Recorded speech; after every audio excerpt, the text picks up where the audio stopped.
जय श्री राम, जय बागेश्वर धाम। आप सभी भक्तों को एक महत्वपूर्ण और आवश्यक जानकारी इस वीडियो में साझा करेंगे। इस वीडियो के माध्यम से आप जानेंगे कि पूज्य गुरुदेव भगवान आज 23 मार्च से लेकर आगामी अप्रैल माह तक कहाँ रहेंगे, उनका क्या कार्यक्रम रहेगा, कब दिव्य दरबार लगेगा और कहाँ पर उनकी कथा होने वाली है। तो सारी जानकारी इस वीडियो में मिलेगी। तो आपको सबसे पहले मेरठ कथा की सारी जानकारी बता देते हैं। आगामी 25 मार्च से लेकर 29 मार्च तक पूज्य गुरुदेव भगवान मेरठ उत्तर प्रदेश में हनुमंत कथा करेंगे। अब जान लीजिए कि यह हनुमंत कथा उत्तर प्रदेश के मेरठ में किस स्थान पर होने वाली है। तो स्थान का नाम है जागृति विहार एक्सटेंशन, सेक्टर 2, मेरठ। यदि आप मेरठ के आसपास के इलाके के स्थान में रह रहे हैं या मेरठ के ही रहने वाले हैं तो आप इस स्थान पर जाकर पूज्य गुरुदेव भगवान की हनुमंत कथा में सम्मिलित हो सकते हैं। अब आप सभी ने मेरठ कथा का स्थान भी जान लिया और यह कथा कब होने वाली है यह भी जान लिया। अब जान लीजिए कि इस मेरठ कथा में दिव्य दरबार किस दिन लगेगा। यदि आप पूज्य गुरुदेव भगवान की दिव्य दरबार में बैठना चाहते हैं और अपनी अर्जी लगाना चाहते हैं तो आप 27 मार्च को मेरठ की कथा में पहुंचकर दिव्य दरबार में शामिल हो सकते हैं। जी हाँ, 27 मार्च 2025 के दिन ही दिव्य दरबार लगाया जाएगा। अब आप जान चुके हैं मेरठ कथा की संपूर्ण जानकारी। अब आपको बताएंगे कि पूज्य गुरुदेव भगवान बागेश्वर धाम पर कब उपलब्ध रहेंगे। तो आपको जानकारी के लिए बता दें कि मेरठ कथा 29 मार्च को संपन्न हो जाएगी। और गुरुदेव भगवान 30 मार्च से लेकर 2 अप्रैल तक धाम पर ही रहेंगे और दिव्य दरबार लगाएंगे। अभी तक अपने 23 मार्च से लेकर 2 अप्रैल तक की जानकारी प्राप्त कर ली है। अब जानिए 3 अप्रैल से लेकर 14 अप्रैल तक पूज्य गुरुदेव कहाँ रहेंगे। पूज्य गुरुदेव भगवान 3 अप्रैल को मुंबई महाराष्ट्र के लिए निकल जाएंगे।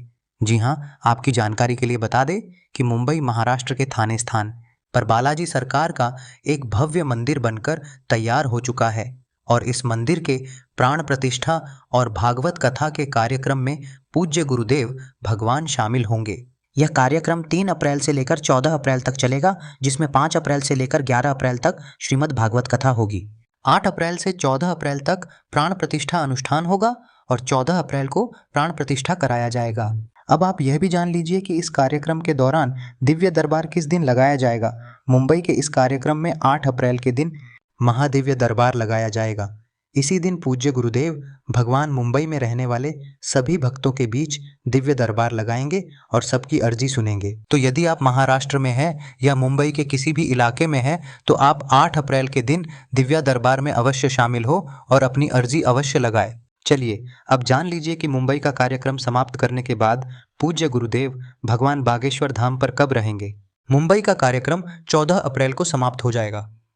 पूज्य गुरुदेव भगवान 15 अप्रैल से 24 अप्रैल तक धाम पर ही रहेंगे और लगातार 10 दिनों तक धाम पर ही महादिव्य दरबार लगाया जाएगा। यदि आप बागेश्वर धाम में दिव्य दरबार में शामिल होना चाहते हैं तो आप 15 अप्रैल से लेकर 24 अप्रैल के बीच ही बागेश्वर धाम आए, जिससे आप निरंतर दिव्य दरबार में बैठ सके और अपनी अर्जी लगा सकें। अब आप 24 अप्रैल तक की जानकारी प्राप्त कर चुके हैं। अब आप जानिए 24 अप्रैल के बाद पूज्य गुरुदेव भगवान कहाँ रहेंगे। आपकी जानकारी के लिए बता दें कि पूज्य गुरुदेव भगवान 26 अप्रैल से लेकर 30 अप्रैल 2025 तक पीतमपुरा दिल्ली में हनुमंत कथा करने वाले हैं। जी हाँ, यदि आप दिल्ली के रहने वाले हैं या दिल्ली के आसपास इलाकों के रहने वाले हैं तो आप पूज्य गुरुदेव भगवान की इस कथा में शामिल होकर कथा का रसपान और एक दिवसीय दिव्य दरबार का भी लाभ उठा सकते हैं। अब आप यह भी जान लीजिए कि दिल्ली की इस हनुमंत कथा में दिव्य दरबार किस दिन लगाया जाएगा। तो आपकी जानकारी के लिए बता दें कि 29 अप्रैल 2025 के दिन दिव्य दरबार लगाया जाएगा और इसी दिन पूज्य गुरुदेव भगवान सबकी अर्जी लगाएंगे। तो आप भी 29 अप्रैल को इस दिव्य दरबार में शामिल होकर बालाजी सरकार के सामने अपनी अर्जी लगाए। तो इस वीडियो के माध्यम से अभी तक आपने अप्रैल माह की पूज्य गुरुदेव भगवान की सारी कार्यक्रम की जानकारी प्राप्त कर ली है और यह सारे कार्यक्रम निश्चित हो चुका है। चूँकि हैं आगामी मई माह की सारे कार्यक्रम की जानकारी आपको अगली वीडियो के माध्यम से दी जाएगी। तो इस चैनल पर बने रहें, अधिक से अधिक इस वीडियो को शेयर करें और सब्सक्राइब करें। जय श्री राम, जय बागेश्वर धाम। तो तुम घर वाली या खवा हो का तो तुम्हारा जमीन ही नहीं बची। बारात करने को घूमा था। सोना चांदी कितना तो तुम्हारे दारू पी गए। हाँ, वो भी गो हमने ऐसा लिखा। आपके परिवार के भाई ने धोखा किया, संपत्ति ले ली है, बहुत षड्यंत्र करके ली है आपकी बुद्धि को उच्चाटित कर दिया था। सीधे पने का उन्होंने उपयोग किया है। संपत्ति, धन, सोना, चांदी, जमीन यह छुड़ा लिया है। आप अपना घर बसाना चाहते हैं जो कठिन है रहेगा, तो अगर विवाह होगा तो लुगाई रुकेगी नहीं, ये हाल है। तो विवाह के चक्कर में अभी ना पड़े, पहले संपत्ति आ जाने दे, इसके बाद में इसकी दोबारा फिर अर्जी ठोकेंगे कि जो रुक जाए वह मिल जाए तुम्हें।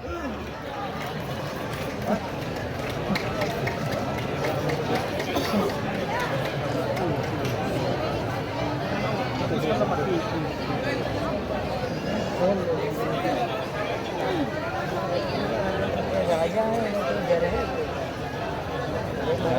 वो तो भगवान को तो राजा है तो डर है किसी को, बोल के बता दिया।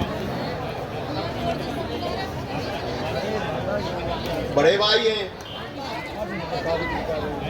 आप शादी करें तो काहे तुमने इन्हें दे दो, सामान तो तुम्हारे लो हो तुम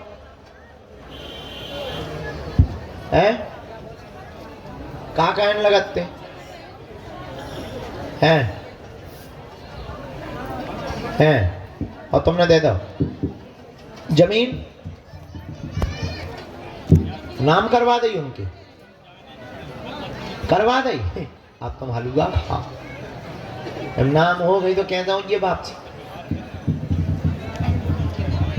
उन्होंने तुम्हें कछु लालच आलच तो नहीं दी? तुम्हारी बराबर करवा देंगे, घर से भगा भी दो और बढ़िया है, फिर भी तुम्हें शादी करनी हमारी हो नहीं रही है। हाँ बताओ, चलो पहले ही पे हम काम करें, तुम्हारा मजाक नहीं है। हम पहले यहीं पे उपाय करें, जो हमें करना चाहिए वो हम अपना उपाय करेंगे। और सामाजिक दबाव लगाओ, ठीक, सामाजिक दबाव से ही वो कुछ दे सकत, बाकी उन्हें देने नहीं है। उनको तो जो कह वो है कि हमने खरीद ले, पर वे तो ऐसे ही कहा, वे तो ऐसे ही कहा। हम जो बता रहे हैं वो उनको पक्ष बता रहे हैं, तुम अपनो पक्ष बता रहे। हमारे तो जो शक्ति है वो दोनों पक्ष लेके चलत ना। उनका ये कहना है कि हमने तो खरीदी है, अब तुमने पैसा नहीं रहे, वो तुम्हारी मजबूरी है। अब देख रहे भैया कोई बीच का उपाय कि तुम्हें कुछ मिल जाए, ठीक, पेशी शुरू करो। अब घरवाली को काम सो पक्को ना कहा अर्जी में, अब पहले जॉई वाले भर कहा पक्को। वैसे तुम्हारे भाग्य में गृहस्थ सुख नहीं है, भक्ति करो, बाबा बनो, कहाँ परे लोग आएंगे के चक्कर। ऐसे पकड़ो, झाड़ू लगाओ, भजन करो, हो गया। हाँ। कई लोग ऐसे हैं जो बिना लोगाई के जी गए। तुम भी कोई बड़ा काम कर जाओ, नाम कर जाओ। अब 40 साल में कहाँ से ले आइए हम खोज के।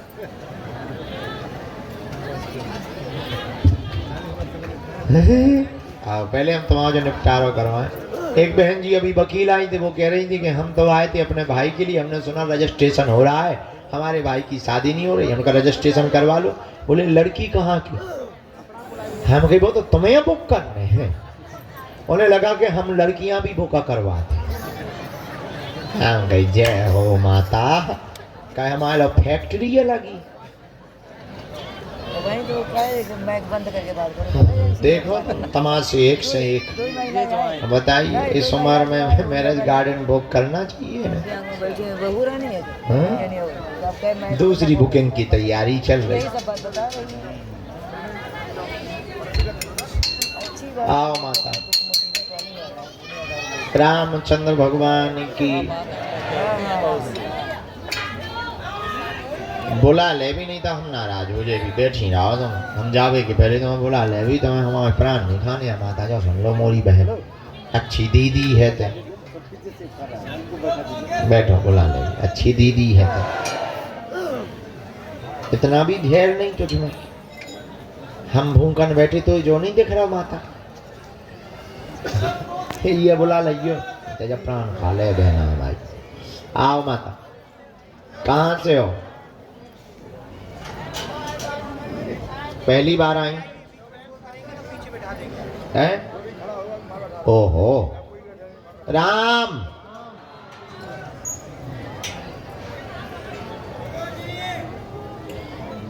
हाँ बेटा काया खा रहा प्राण काय हम बेटा पार्ले जी बिस्कुट आए के एक तनो चिल्लात एक तनो चिल्लात एक तनो खात एक काय हम बेटा छटरी के बारे काम करन दे सेवा करन दे नक कटा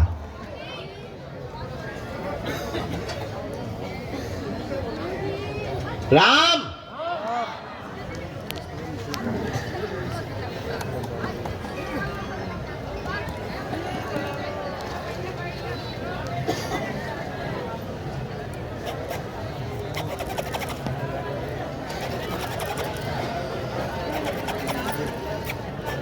यही रास्ता बस बचा रहा। जो को ऐसा बताओ तू नहीं बोला पाई का हाँ सही कह रहे हैं